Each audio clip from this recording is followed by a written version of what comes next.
You're listening to Soap Dirt, the latest in television entertainment news. Hey, Bold and Beautiful fans, I've got your full roster of weekly spoilers from Monday, November 11th, all the way through Friday, November 15th.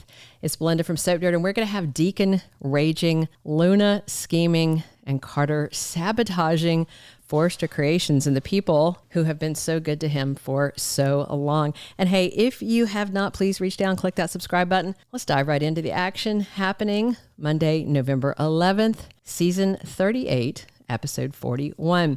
So Katie Ridge and Steffy are talking about the fallout from Hope's firing and the ending of the line. And it looks like this conversation is probably about both internal and external impacts to it. You know, there's already been some talk about how Forrester Creations would be viewed in the fashion world for cutting the line. Now, I don't know if they're actually going to address the real history. This is not the first time that Hope for the Future has been cut. When Kim Matula left, like 2014, I think, they cut the line. They had another line that replaced it. And then when they recast with Annika Noel, then they revived the line. And there's impact then among the internal staff. The models and the designers that worked on Hope for the Future have got to be repurposed. You know, Zende was really worked up and, you know, was basically accusing Steffy kind of displacing him. But let's remember, you know, before he gets too keyed up about it, Steffi's brother, you know, Ridge's son, RJ Forrester, was the other lead designer for Hope for the Future. So it wasn't like Zende was targeted, you know. Another Forrester was part of that, and I'm sure they're going to find something else for them to do. That same day on Monday, Brooke and Taylor have a very heated conversation. Now, Brooke is feeling extremely betrayed by Ridge, and she wants him to take her word over what Steffy saw and believe that Hope didn't do what she thinks she did, but she's not willing to give up that information. So it's very messy. And on Monday, Brooke has a question for Taylor that could change things forever. And I wonder if it's whether she still loves Ridge, whether she still wants Ridge, or if it's something, you know, about this Logan versus Forrester thing. I'm really looking forward to that conversation. And I didn't feel like when Taylor came back that there was, you know, that she was looking to break them up or that she could break them up. But, you know, this thing with Hope versus Steffy, yeah, that has the potential to break that bridge. We'll see.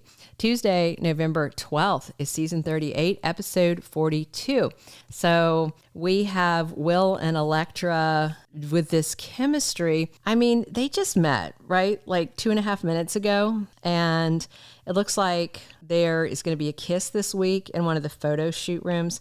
It looks like there may be a photo shoot possibly for the jewelry line launch. And I feel like I have a problem when the plots drag and then all of a sudden we've got Will and Electra moving at light speed. We have Carter and Hope moving at light speed. Like they have not even had a date and they're in bed and they're saying, I love you. The in bed, you know, whatever, people do that, but the I love you, okay, it's weird, the pace. It's like they're moving like a slug or like a rabbit on meth. I don't understand it. Anyway, on Tuesday, Electra's telling Ivy that she can't stop thinking about Will, and Ivy wants to know if Will feels the same way, and Electra is telling her that things are going well so far. Unless they have a card that comes up at the beginning of the week going 1 month later, then I don't understand this. So Electra is also going to tell her Aunt Ivy that anything is better than what she left behind, and that could be like Tuesday or Wednesday, depending on when the scene from the promo happens, and we're going to find out some more about Electra's past.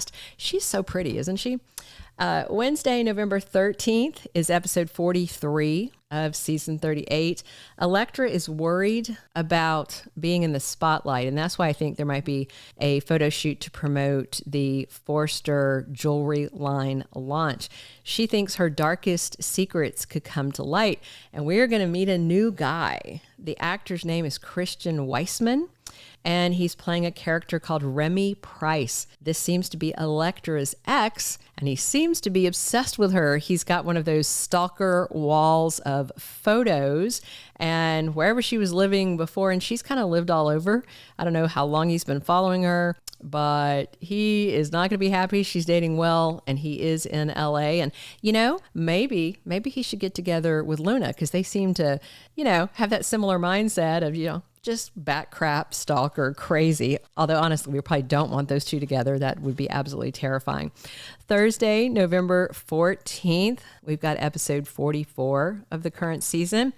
And Finn is over at Il Giardino talking to Deacon. I had said in my predictions that I felt like that Finn was going to get banned from Kelly Spencer's favorite pizza place. And I might not be too far off the mark. I was, halfway teasing about it. And he was already driving from Malibu over to Rodeo Drive, which is like 45 to 60 minutes one way. That pizza would be cold.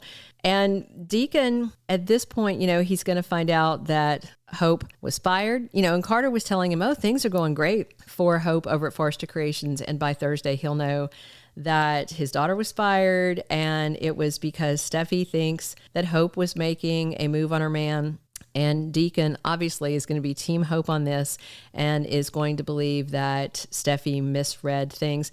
And Steffy misread things, but she's been given no alternative because the people that know Carter, Hope, and Brooke are not giving out the information because the alternate information causes another problem.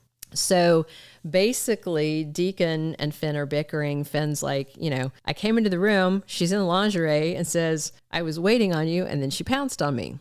Hope says, which is fair, I didn't know that he was going to be there, but also Finn has been targeted by her before. She got soused at that party and then lip locked him, which was 1,000% inappropriate. So of course his knee jerk is, stop it, I've told you no before, So Deacon and Finn are going to be at an impasse, and I think it'd be pretty interesting if Deacon told him, don't come back. I think that would be fair. That would be a fair reply, since he is probably going to blame him, at least in part, for his daughter losing her clothing line and her job. And Finn remains convinced that she was making a play. If Finn starts to question it, even so, I don't think he's going to go back and say to Steffy, hey, honey, I think you should rehire her. That's not going to go over well. Steffy and Ridge have a talk on Thursday, and they are very confused as to why Carter is pushing so hard about trying to get Hope unfired and keeping her and Hope for the future at Forrester Creations. Because as we all know, just a few weeks ago, he was seeing things the same way they were, that it needs to go. And all of a sudden, he's like, rah, rah, rah, let's keep everything around. And of course, his judgment, I think, is impaired. Friday, November 15th is season 38, episode 45. Bill gets another strange and disturbing letter from Luna, which makes sense because she's pretty strange and disturbing. And, she was asking her mom for forgiveness and, I don't know what came over me. And then, of course, she's back in her cell and she looks like the lunatic that she is. And obviously, she's not done wreaking havoc. I wasn't too happy to see Luna and Poppy back because I thought they were going to, try and pull a Sheila and redeem her, but they're not redeeming her. She's still evil. And so I'm okay with it because she did evil really well. So I'm interested to see where they're going. So also on Friday, Carter is still on fire about Hope's axing from Forrester Creations, and he reveals his plan to get revenge on the Forresters. And Carter tells Hope, this is the answer we're looking for. Ridge and Steffy put it right in our hands. So he's got some papers in his hands, and this ties back. I knew this was going to come up on Friday when Ridge brought up that he asked him to build an LLC for taxes, and he was talking about them paying corporate taxes in different countries and stuff. I can't remember exactly what he said, but what I heard was that Carter has set up an LLC for Forrester Creations in other countries. And I think that maybe, however, the way it was set up, that maybe Carter has power over these LLCs or something. And yeah, I think I think they trusted him to do something, and it's going to come back around to bite them. And then from the promo, we have a scene that I don't know when it's going to happen. I think maybe Thursday. But Steffy is saying to Ridge, hope, and her line are history. And Ridge agrees, saying it's the end of an era. Thank you for being a loyal listener. Follow us wherever you get your podcast, because you don't want to miss the next episode. Soap Dirt is on all the major podcast platforms, including Apple Podcast, Spotify, iHeartRadio, and more.